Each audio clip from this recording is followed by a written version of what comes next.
லைஃப்ல நம்மள முன்னேற விடாம தடுக்கிறது சிச்சுவேஷன் நினைக்கிறீங்களா? இல்லவே இல்ல. சம்டைம்ஸ் நம்ம சுற்றி இருக்கக்கூடிய மனுஷங்களா கூட இருக்கலாம். சைக்காலஜில இத கிராஃப்ட் எஃபெக்ட் அப்படின்னு சொல்லுவாங்க.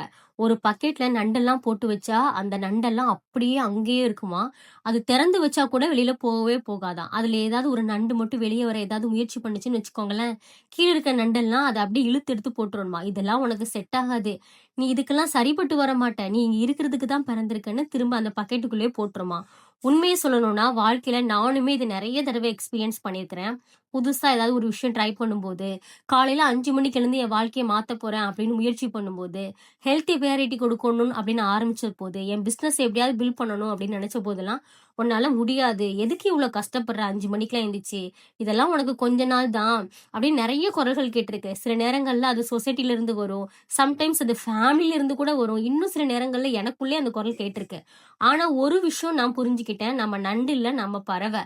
நம்மளோட சிறகுகள விரிச்சு பறக்கிறதுக்காக தான் நம்ம பிறந்திருக்கோம். நீங்களும் என்ன மாதிரி வாழ்க்கைய மாத்தணும் அப்படின்னு முயற்சி பண்ணிட்டு இருந்தீங்கன்னா, உங்களுக்கு கீழ இருக்கிறவங்களுக்காக உங்க கனவுகள விட்டுக் கொடுக்காதீங்க. நண்டுகளோட நண்டா மட்டும் இருந்துடாதீங்க. பறவையா பறந்துருங்க. ஏன்னா உங்க வாழ்க்கைக்கான லிமிட்ட சொசைட்டி முடிவு பண்ணக்கூடாது. நீங்க தான் முடிவு பண்ணணும். 200 டேஸ் சேலஞ்சில இன்னைக்கு டே 2 சக்சஸ்ஃபுல்லா கம்ப்ளீட் பண்ணியாச்சு. ஹெல்த், வெல்த், ஹாப்பினஸஸ்ல டிரான்ஸ்ஃபர்மேஷன் அடையறதுக்காக தான் இந்த சேலஞ்ச்.